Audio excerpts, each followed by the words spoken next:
केवी studio के इस कार्यक्रम बढ़ता बिहार कहता बिहार में आप सबों का स्वागत है एक बार फिर से हमारे नए अतिथि के साथ। इससे पहले कि हम कार्यक्रम शुरुआत करें, डॉक्टर रोशन कुमार जी का बहुत बहुत आभार व्यक्त करता हूं, जिनके सहयोग के बगैर यह कार्यक्रम आप तक पहुंचना लगभग असंभव सा था। तो आज हमारे बीच हैं एक युवा किसान जो पातेपुर वैशाली से हैं, मिस्टर संजय कुमार, जिन्होंने एक मील का पत्थर अपने आप को माइलस्टोन साबित किया है कृषि के क्षेत्र में। तो आइए आज हम जानते हैं संजय जी से कि क्या करते हैं, कैसे करते हैं और इसमें क्या स्कोप है बिहार के युवाओं के लिए। संजय भाई जी नमस्ते, आपका केवी स्टूडियो में स्वागत है। जी बहुत बहुत धन्यवाद। मेरा नाम संजय कुमार सिंह है। घर मेरा वैशाली जिला के पातेपुर प्रखंड में पड़ता है।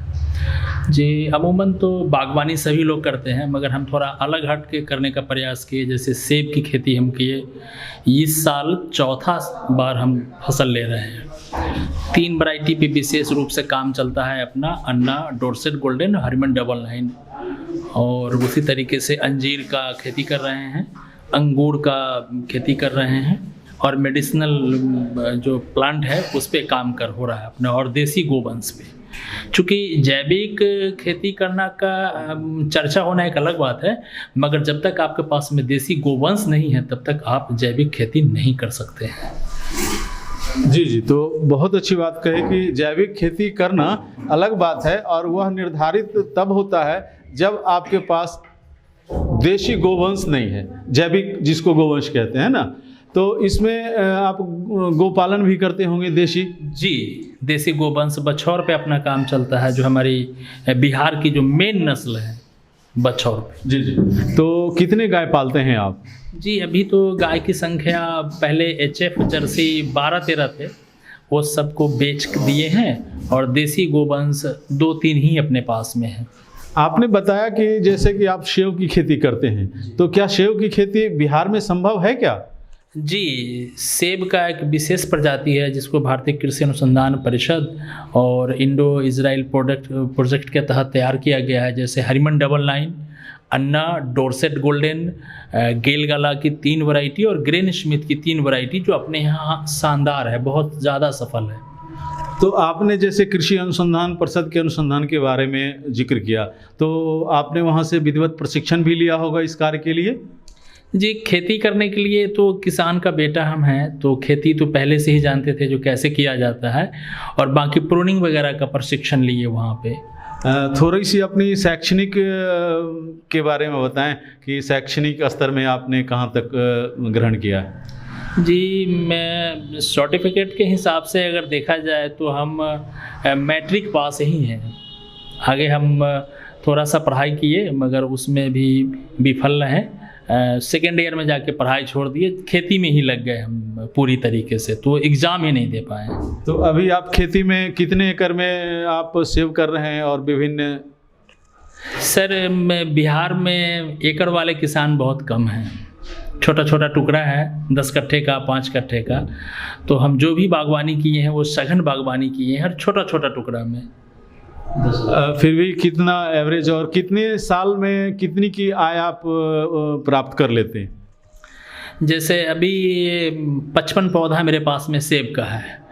तो जो भी सेब का प्लांट से जो भी सेब निकलता है वो हमारे गांव के लोग ही खाते हैं। जो मित्र बंधु आते हैं, जो बाहर से लोग देखने आते हैं, उन्हीं को मिल जाता है, वही लोग खाते हैं, बेचते नहीं हैं उसको। मतलब अभी सिर्फ प्रयोग और प्रचार कर रहे हैं जी।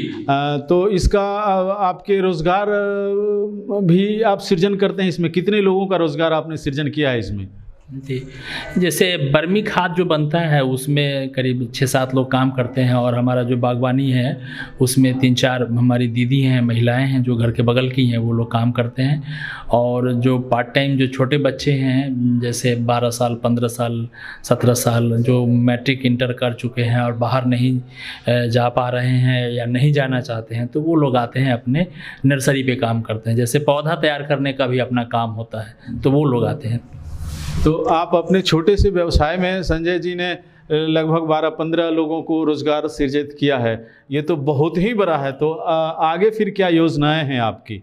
जी, आगे योजना है, जो काम हम कर रहे हैं वो लोगों को बताते हैं और प्रयास करते हैं जो वो कम से कम अगर खेती करे तो बहुत बढ़िया है, अगर खेती ना करते हैं तो कम से कम अपने खाने के लिए फल ज़रूर लगाएं, किसी भी वैरायटी का लगाएं, कोई भी फल लगाएं, क्योंकि जीवन में जब से हम लोग फल को महत्व कम दिए हैं और अन्न का महत्व ज़्यादा देने लगे हैं, तब से हमारे घर में बीमारियों की संख्या बढ़ी है।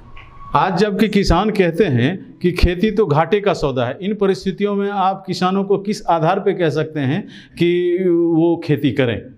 जी, हमारा जो भी किसान बंधु हैं, एक तो वो अगर उनको खेती से फ़ायदा लेना है तो क्लस्टर में खेती करना पड़ेगा, उनको संगठित होना पड़ेगा। जब संगठित होंगे और बड़े मात्रा में करेंगे तो उनको बाज़ार जाने की ज़रूरत नहीं है, बाज़ार खुद चलाएगा उनके पास में। ये बहुत अच्छी बात कही आपने कि किसान अगर अलग अलग टुकड़ों में करते हैं तो बाज़ार की समस्याएं होती हैं। चाहे कोई भी फल अगर उत्पादन करते हैं तो उनको बाज़ार की समस्याएं होती हैं, लेकिन अगर संगठित होकर करें, बड़े स्तर पर करें, तो पता चलेगा कि बाज़ार उन तक आएगा। ऐसे किसानों को बाज़ार जाने की ज़रूरत होती है, लेकिन अगर संगठित होकर करते हैं, बड़े लेवल पे करते हैं, जो नव बिहार परियोजना जो है, जिसके तहत बहुत सारे लोगों के साथ जुड़ने की योजना है और लोग जुड़ भी रहे हैं और काम कर भी रहे हैं, तो इसके संदर्भ में आपको जानकारी है नव बिहार परियोजना के बारे में? जी, संयोग से आज मेरे बड़े भैया विघ्नेश भैया के द्वारा आज ही पता चला और फिर हम यहाँ आए स्टूडियो में और सारा प्रोजेक्ट देखे, इनका बहुत बढ़िया है। और जो भी किसान तन मन से जुड़े तो हमको लगता है जो खेती घाटे का सौदा नहीं है, क्योंकि आप टाटा जी हो जाएं या बिरला जी हो जाएं, आपको खाना तो फल फ्रूट और अन्न ही होगा, पैसा आप नहीं। मतलब ये कहना चाहते हैं कि अगर कुछ करना है तो खेती अनिवार्य है, क्योंकि सब कुछ पैसा नहीं हो सकता, हम दूसरा चीज़ नहीं खा सकते, खाने के लिए अन्न है जो हमें ही पैदा करना होगा। हम नौकरी कर सकते हैं, सोना खरीद सकते हैं, पैसा कर सकते हैं, मकान बना सकते हैं, लेकिन खाएंगे अन्न तो उत्पादन भी हमें ही करना होगा। एक चीज़ बताएं कि संजय भाई कि जब आप इस फील्ड में आए, शुरू में तो हर लोगों की इच्छा होती है कि हम नौकरी में जाए, तो फिर आप खेती में आए तो क्या क्या परेशानी झेलनी पड़ी आपको? जी, परेशानी तो बहुत लोगों के द्वारा हुआ है। जैसे वो लोग बोलते थे कि इनका कुछ फ्यूज उड़ गया है इसीलिए ये सेब लगा दिए हैं, तो उसी तरीके से अपना बकरी पालन का भी काम हुआ था और हो रहा है। केचुआ पालन का जब काम हुआ तो वो लोग बोले भाई ये भी कुछ पालने का चीज़ है। मतलब गांव में बहुत सारी बातें होती थी जो भाई इनका भोज बंद कर दिया जाए, ये मतलब जो बाहर फेंकने का चीज़ है उसको ये घर में पालते हैं, इस तरह का परेशानी आया है। लोगों के द्वारा सुना है बहुत बातें हमने, मगर जब उसका रिजल्ट आया ख़ास तौर से केचुआ पालन का या फिर अंगूर की खेती का या फिर आपसे कह रहे हैं सेब की खेती का, तो वो लोग भी कह रहे नहीं यार ये अच्छा कर रहा है। वाह, आपने तो एक मिसाल कायम कर दी। कहा भी गया है कि विवेकानंद ने कभी कहा था कि जब आप कोई क्रिएटिव वर्क करते हैं तो सबसे पहले लोग हास उपहास परिहास, लोग खिल्ली उड़ाते हैं, मजाक उड़ाते हैं, बाद में वो शाबाश तो कहते ही हैं। इसी को आपने प्राप्त किया है, बहुत बहुत धन्यवाद। थोड़ा सा और विस्तृत में हमें बताएं कि सेब के लिए क्या क्या करना होता है यहाँ की मिट्टी में? सर मेनली इसमें दो बात का बहुत ज़्यादा ध्यान रखना है हमको। जो एक तो लो लैंड नहीं होना चाहिए। अगर हम सेब की खेती करना चाह रहे हैं या अंजीर लगाना चाह रहे हैं या अंगूर लगाना चाह रहे हैं या पलम लगाना चाह रहे हैं, किन्नू लगाना चाह रहे हैं, या इवन बादाम भी बहुत अपने यहाँ सर्वाइव कर रहा है, बहुत बढ़िया बादाम की भी खेती किया जा सकता है, तो लो लैंड में नहीं होगा। जहाँ जल जमाव है वहाँ इस तरह की खेती नहीं हो सकती है, ये अपर लैंड में ही संभव है। बहुत अच्छी बात है। और नए किसानों के लिए आप क्या संदेश देना चाहेंगे? नए युवाओं के लिए क्या संदेश देना चाहेंगे आप? जी, हमारे जितने भी नए किसान बंधु हैं या फिर मैट्रिक पास करके वो लोग दिल्ली, पंजाब, बनारस भागने की तैयारी में करते हैं, अगर वो लोग यहाँ खेती को एक उद्योग की तरह करें तो एक अच्छा उद्योग हो सकता है। ये बहुत बड़ा मैसेज है उनके लिए जो 8,000 10,000 की नौकरी के लिए अपनी ज़मीन को जहां वो बेहतर कर सकते हैं छोड़कर बाहर चले जाते हैं, पलायन कर जाते हैं। अगर वो अपना मेहनत उतना जितना बाहर करते हैं यहाँ करें तो शायद उससे 2 गुनी और 3 गुनी आमदनी प्राप्त कर सकते हैं। आज के लिए बस इतना ही वक्त हो चला है और फिर अगले एपिसोड में हम मिलते हैं एक नए शख्सियत के साथ। तब तक के लिए धन्यवाद, नमस्कार।